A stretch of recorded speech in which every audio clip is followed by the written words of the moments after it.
예수께서 그 능력이 자기에게서 나간 줄을 곧 스스로 아시고 무리 가운데서 돌이켜 말씀하시되 누가 내 옷에 손을 대었느냐 하시니 제자들이 여짜오되 무리가 애워싸 미는 것을 보시며 누가 내게 손을 대었느냐 물으시나이까 하되 예수께서 이 일 행한 여자를 둘러보시니 여자가 자기에게 이루어진 일을 알고 두려워하여 떨며 와서 그 앞에 엎드려 모든 사실을 여쭈니 예수께서 이르시되 딸아 내 믿음이 너를 구원하였으니 평안히 가라 내 병에서 놓여 건강할지어다. 아멘. 절망의 병에서 벗어날지어다. 이런 제목으로 은혜를 나누겠습니다. 한번 따라 하실까요? 절망의 병에서 벗어날지어다. 현대인들에게 가장 심각한 질병은 절망이라는 병입니다. 이 절망은 죽음에 이르는 병이라고 이야기를 하잖아요. 최첨단 과학 문명의 혜택을 받으며 살고 있지만 많은 사람들이 미래에 대한 희망보다는 절망 가운데 몸부림치고 있습니다. 오늘 본문 말씀에 나오는 여인도 그랬습니다. 12해 동안 혈루병을 앓았어요. 이 12이라는 숫자는 완전수인데 가득 찼다는 것입니다. 다시 말해서 이 여인의 절망이 극에 달했다는 거예요. 이 여인은 그동안 병을 고치기 위해서 많은 의사들을 만났지만 고침받지 못했고 또 그러다 보니까 많은 돈을 허비했고 또 사람들로부터 외면당하는 불쌍한 여인이었습니다. 이 여인이 앓았던 혈루병은 부인과 질환인데요. 당시 사람들에게 수치스러운 질병이었어요. 구약 성경을 보면 사람들로부터 격리시켜야 되는 병이 두 가지가 있었죠. 나병과 혈루병입니다. 이 두 가지 병을 부정한 병으로 여겨서 이 병에 걸린 사람은 성 밖으로 쫓겨나서 혼자 지내야 됐어요. 사랑하는 가족들, 친구들과 함께 할 수 없어요. 성전에 가서 하나님을 예배할 수도 없는 것입니다. 이 여인은 극한 절망과 고독 속에서 괴로워하고 있었습니다. 그런데 예수님을 만나고 그 절망을 극복하게 되죠. 자, 먼저 우리가 생각해 봐야 될 것은 이 여인이 가졌던 믿음은 들음으로써 얻게 된 믿음이라는 것입니다. 이 여인은 예수님에 대한 소문을 듣게 돼요. 마가복음 5장 27절에 예수의 소문을 듣고 예수님께서 귀신을 쫓아내시고 병든 자들을 고쳐주신다는 소문을 듣게 된 거죠. 그 소문을 들음으로 믿음이 생긴 것입니다. 내가 예수님께 가면, 예수님을 만나면 병을 고침받을 수 있어. 이런 믿음이 생긴 것입니다. 그래서 사람들과 격리되어야 하는 병을 가진 이 여인이 수치와 위험을 무릅쓰고 예수님께 달려와서 예수님의 옷자락을 만진 것이죠.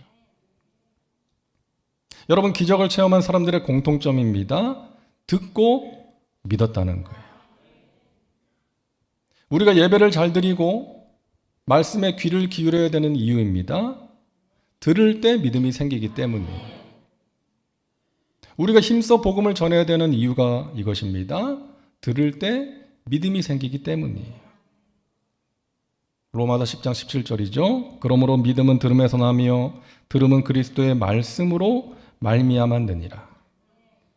요한복음 5장 24절에 내 말을 듣고 또 나 보내신 이를 믿는 자는 영생을 얻었고 심판에 이르지 아니하나니 사망에서 생명으로 옮겼느니라. 듣고 내 말을 듣고 믿는 자는 영생을 얻었다. 여러분, 하나님의 말씀을 들을 때, 주님의 음성을 들을 때에 믿음이 생기는 거예요. 그래서 우리는 주님의 음성에 귀를 기울이며 살아가야 되는 것입니다. 여러분, 주님의 음성을 어떻게 듣습니까? 어떤 분은 그래요. 나는 지금까지 신앙생활 하면서 한 번도 주님의 음성을 들어본 적이 없어요. 누가 주님의 음성 들었다 그러면 괜히 주눅이 들고 또 낙심이 되기도 하는데 나도 주님의 음성 한번 들어봤으면 좋겠습니다. 그런 생각 가지고 있는 분들 혹시 있을지도 모르겠어요. 아마도 그런 분들은 주님의 음성을 육신의 귀로 듣는다라고 생각하는 거 아닐까요? 여러분, 주님의 음성은 육신의 귀로 듣는 게 아니죠. 어떻게 듣는 것입니까? 요한복음 14장 26절을 우리 같이 읽겠습니다.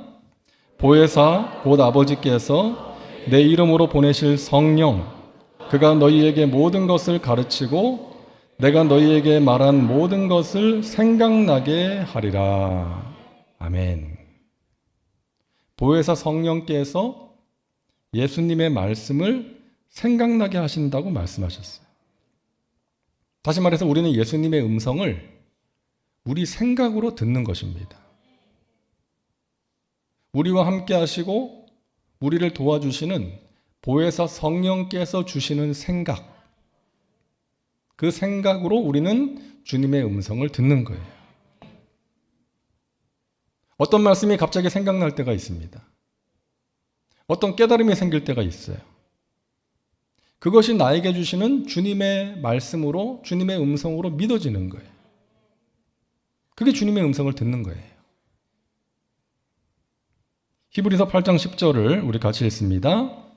또 주께서 이르시되 그날 후에 내가 이스라엘 집과 맺을 언약은 이것이니 내 법을 그들의 생각에 두고 그들의 마음에 이것을 기록하리라. 아멘. 주님께서 말씀을 우리의 생각에 두고 우리 마음에 기록하겠다라고 말씀하셨어요. 로마서 8장 5절과 6절을 같이 읽습니다. 육신을 따르는 자는 영을 따르는 자는 영의 일을 생각하나니 육신의 생각은 사망이요 영의 생각은 생명과 평안이니라. 아멘. 여러분, 우리가 육신의 생각을 하며 살아갈 수도 있고 영의 생각을 하면서 살아갈 수도 있다는 거예요. 우리의 생각이 중요한 것입니다. 주님께서 우리의 생각과 우리의 마음을 통해서 말씀하시기 때문이에요. 그래서 우리는 우리의 생각과 우리의 마음을 잘 지켜야 돼요. 주님의 말씀이 임할 수 있는 거룩한 처소가 되어야 됩니다. 우리의 생각과 우리의 마음이. 어느 순간 어떤 마음이 생기고 어떤 생각이 들 때가 있죠. 어떤 깨달음이 올 때가 있어요. 그것이 주님이 주신 것이라는 확신이 들 때가 있습니다. 그것이 주님의 음성을 듣는 거예요. 말씀을 읽고 묵상하다가 그런 체험을 할 수도 있고 간절한 기도 가운데 그런 경험을 할 수도 있고 또 예배 때 선포되는 말씀을 듣다가 그런 경험을 할 수도 있는 것입니다. 여러분, 주님의 음성은 우리 육신의 귀로 듣는 것이 아니라 주님이 주시는 마음과 생각으로 듣는 것입니다. 우리의 마음에 울려 퍼지는 주님의 음성인 거예요. 그 음성, 그 말씀이 우리에게 믿음을 주는 것입니다. 살면서 낙심이 찾아올 때가 있죠. 어떤 사람이나 환경으로 인해서 우리가 낙심하게 될 때가 있잖아요. 저도 그럴 때가 있습니다. 사람에 대한 실망감, 그리고 교회의 이런저런 문제들을 보면서 낙심하게 될 때가 있어요. 그러면 어떤 사역의 의욕이나 열정이 꺾이게 되죠. 마귀가 기뻐할 일이죠. 지난 목요일 오전에 제가 오늘도 말씀과 함께를 준비하기 위해서 데살로니가후서 3장 말씀을 보는데 바울이 데살로니가 교회 교인들에게 이제 전하는 편지를 통해서 전하는 마지막 권면이 기록되어 있더라고요. 형제들아, 너희는 선을 행하다가 낙심하지 말라. 선을 행하다가 낙심하지 말라. 저에게 주시는 말씀이더라고요. 바울이 사역했던 교회에도 문제가 있었다. 오늘날 우리 교회와 이 땅의 모든 교회들에게 문제가 있는 것이 어쩌면 당연하다. 중요한 것은 그 문제를 어떻게 해결하는가 하는 것이다. 낙심 가운데 있는 저를 깨우고 붙들어주는 그런 말씀이었어요. 너가 선을 행할 때 너를 낙심하게 만드는 일들이 있을 수 있어. 그런 일들이 생긴다. 하지만 낙심 가운데 빠져있지 말아라. 떨치고 일어나라. 내가 도와줄게. 주님이 주시는 말씀이었어요. 그 말씀이 부족한 종의 마음을 회복시켜주고 다시금 일어날 수 있는 믿음을 가져다 준 것입니다. 사랑하는 여러분, 여러분에게 말씀하시는 주님의 음성을 들을 수 있기를 바랍니다. 그 말씀을 따라 행하시고 그 말씀으로 여러분 가운데 있는 두려움과 낙심을 떨쳐버리시기를 주님의 이름으로 축원합니다. 둘째로 우리가 생각해야 되는 것은 이 여인이 믿음으로 치유를 받았다는 거예요. 이 여인은 예수님께 와서 조용히 예수님의 옷자락을 만집니다. 그런 행동을 하게 된 이유가 28절에 나오는데요. 우리 같이 읽겠습니다.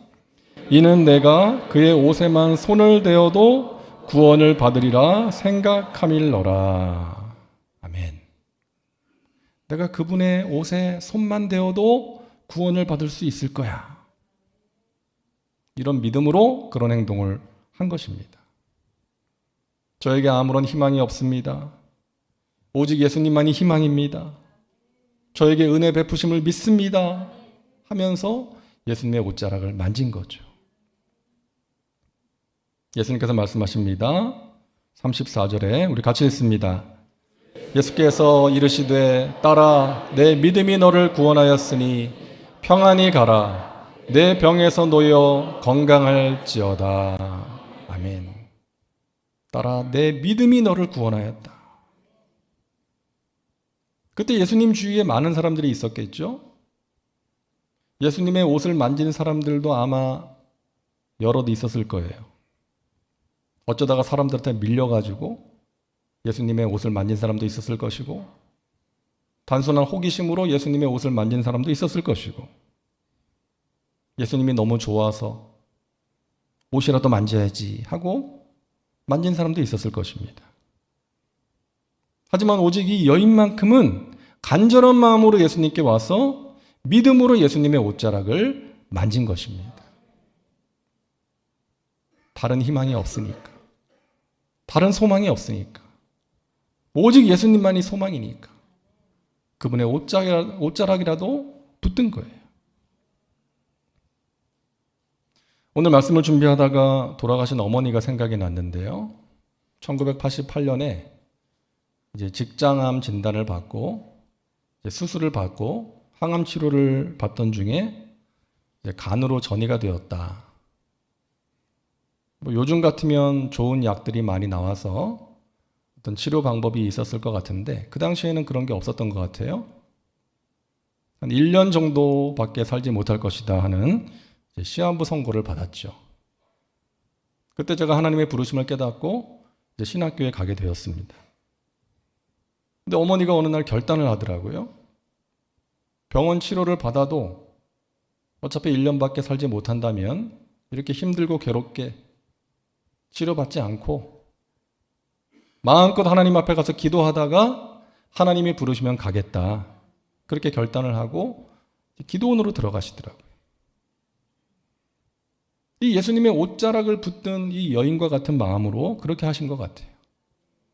뭐 다른 희망이 없으니까. 병원에서도 시한부 사형 선고를 내렸으니까. 예수님밖에는 희망이 없는 것이죠. 저도 학교를 다니면서 이제 수업이 없는 날에는 어머니 계신 기도원에 가서 함께 예배하고 그렇게 기도를 했습니다. 근데 어느 날 어머니가 같이 금식 기도 좀 하자 그러는 거예요. 어떻게 싫다 그래요?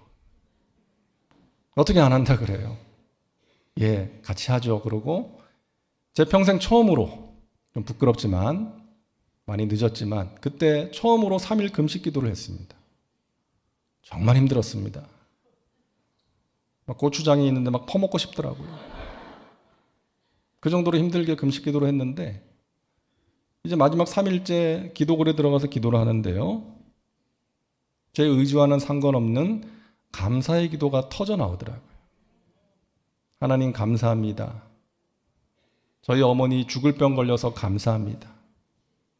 이 일을 통해서 제가 하나님의 부르심에 순종하게 하시니 감사합니다. 이 일을 통해서 우리 가족들이 깨어서 기도하게 하시니 감사합니다.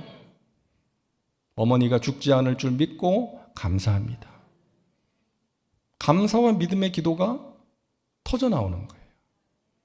하나님이 믿음을 주시더라고요. 아, 어머니가 죽지 않겠구나. 병원에서는 죽는다고 했지만 하나님께서 나를 부르시고 하나님의 선하신 뜻이 있어서 이와 같은 일을 허락하신 것이구나. 그 믿음이 생기는 거예요. 하나님이 주신 믿음대로 어머니가 20년을 더 사셨어요. 부족한 종을 위해서 기도하시고 또 주님의 몸된 교회를 최선을 다해 섬기고 또 자신처럼 병에 걸리고 고통 가운데 있는 분들을 찾아다니면서 위로하고 기도하는 사역을 열심히 하다가 하나님 품에 안기신 것입니다. 사랑하는 여러분, 우리가 절망적인 상황에서 이 예수님의 옷자락을 붙든 이 여인처럼 예수님께 소망을 두고 기도하면 이 세상 어디에도 희망이 없기에 예수님만이 나의 희망입니다 하는 마음으로 예수님을 바라보고 은혜를 구하면 우리에게 믿음을 주십니다. 여러분, 그 믿음으로 인내하시고 그 믿음으로 기도하셔서 마침내 승리하시기를 주님의 이름으로 축원합니다. 자, 다음으로 우리가 생각해 볼 것은 이 여인이 예수님의 옷을 만진 후에 하신 예수님의 말씀이에요. 마가복음 5장 30절을 우리 같이 읽겠습니다. 예수께서 그 능력이 자기에게서 나간 줄을 곧 스스로 아시고 무리 가운데서 돌이켜 말씀하시되 누가 내 옷에 손을 대었느냐 하시니. 아멘. 여러분, 예수님은 아셨죠? 자기에게서 능력이 나갔다는 것을 아셨고 그 능력으로 이 여인의 병이 고침받았다는 것도 아셨어요. 그런데 누가 내 옷에 손을 대었느냐라고 물으시는 거예요. 그 이유가 33절에 나옵니다. 우리 같이 읽을게요. 여자가 자기에게 이루어진 일을 알고 두려워하여 떨며 와서 그 앞에 엎드려 모든 사실을 여쭈니. 이 여인은 예수님 앞에 와서 자기가 겪은 모든 일들을 고백하게 된 것입니다. 예수님께 또 주위에 있는 모든 사람들이 그 여인의 고백을 함께 들은 거죠. 예수님께서 병이 나은 이 여자에게 원하셨던 것은 그저 조용히 병 고침받고 돌아가는 것이 아니라 자기가 겪은 그 일을 고백함으로써 하나님께 영광을 돌리고 그곳에 있던 사람들에게 하나님의 살아계심과 능력을 전하는 것이었습니다. 예수님께서 군대 귀신 들렸던 사람을 고쳐주신 뒤에 뭐라고 말씀하세요? 집으로 돌아가서 하나님께서 너에게 행하신 일들을 너희 가족들에게 알리라. 전하라고 하신 거예요. 여러분이 경험한 은혜가 있습니다.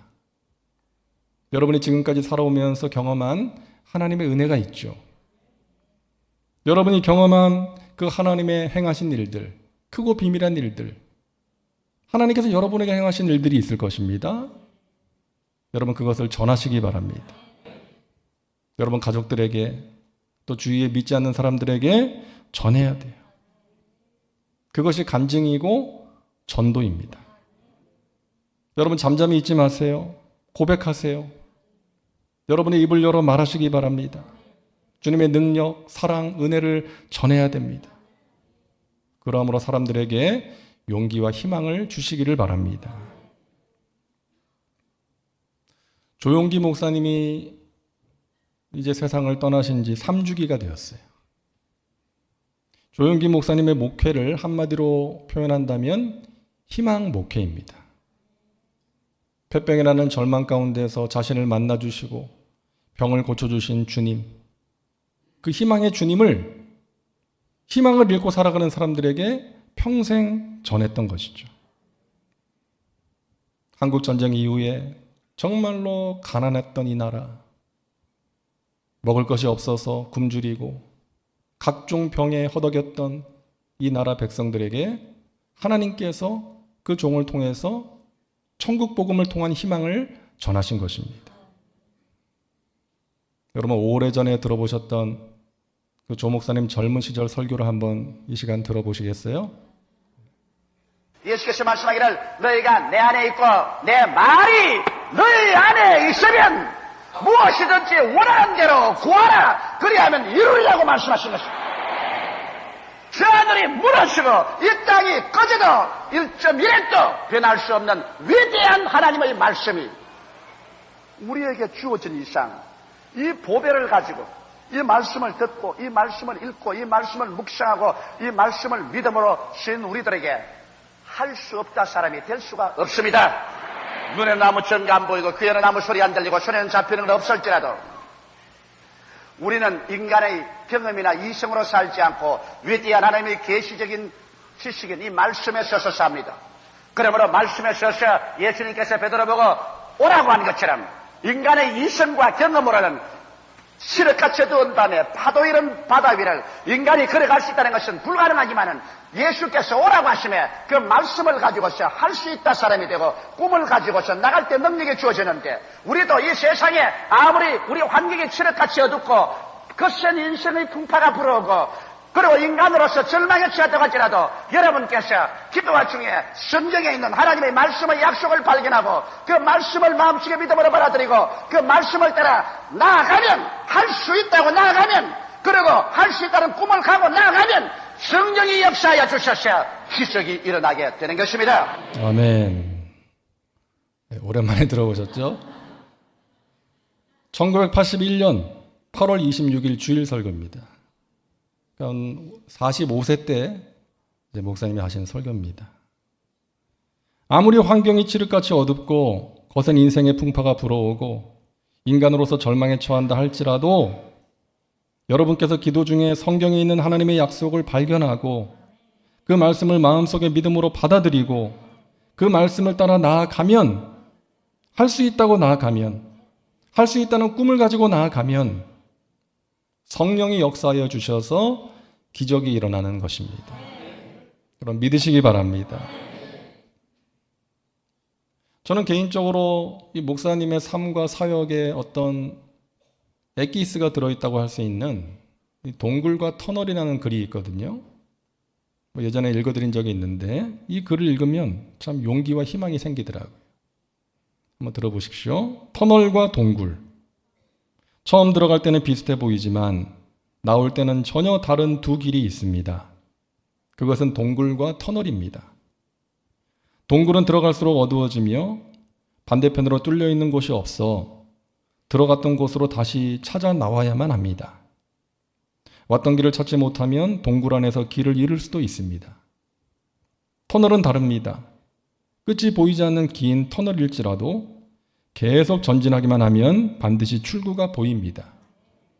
터널을 나와 뒤를 돌아보면 걸어서 넘기에는 너무 힘겹고 높은 험한 산을 터널을 통해 바로 지나올 수 있었음을 깨닫게 됩니다. 하나님께서 허락하신 고난은 이러한 터널에 비유될 수 있습니다. 하나님께서 주시는 고난은 이유 없이 들어갔다가 고생만 하고 다시 나와야 하는 동굴 같은 것이 결코 아닙니다. 때로는 위를 쳐다보지 못해 왜 터널이 있어야 하는지 깨닫지 못할지라도 우리는 그 터널을 통해 도저히 넘을 수 없는 크고 험한 산을 지나온 것입니다.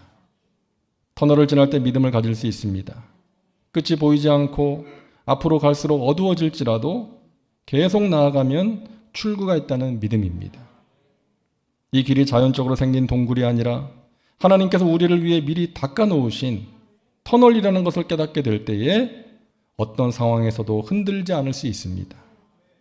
당장 발밑을 분별할 수 없는 어두움이 있어도 염려할 이유가 없는 것은 하나님과 동행하면 터널의 설계자께서 친히 우리를 인도하셔서 무사히 나갈 수 있도록 도와주시기 때문입니다. 터널을 지날 때 하나님께 감사해야 합니다.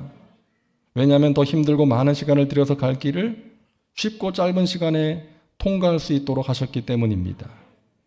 지금 당신이 두려워하는 이유는 무엇입니까? 앞이 캄캄해서 발 디딜 곳을 알지 못하기 때문입니까? 하나님의 손을 잡으십시오.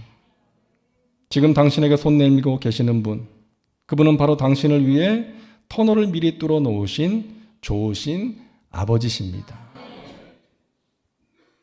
사랑하는 여러분, 우리가 지나는 고난의 길은 동굴이 아니라 터널인 줄로 믿습니다. 지나가는 거예요. 지나가는 동안에 주님께서 우리와 함께 하십니다. 우리를 굳세게 하시고 우리를 도와주시고 붙들어 주시는 거예요. 그 하나님의 은혜로 여러분 절망을 떨쳐버리시고 승리의 삶을 살아가시기를 주님의 이름으로 축원합니다. 기도합니다. 좋으신 아버지 하나님, 우리가 지나는 고난의 길은 동굴이 아니라 터널인 줄로 믿습니다. 그 길을 지나가는 동안에 하나님께서 우리와 함께 하시고 굳세게 하시고 도와주시고 붙들어 주시고 지켜주심을 믿습니다. 이 믿음으로 이 절망의 문제를 이겨내는 떨쳐버리는 믿음의 백성들 되게 하여 주옵소서. 성령의 도우심과 능력으로 승리하는 복된 삶을 살게 하여 주옵소서. 예수님의 이름으로 기도하옵나이다. 아멘.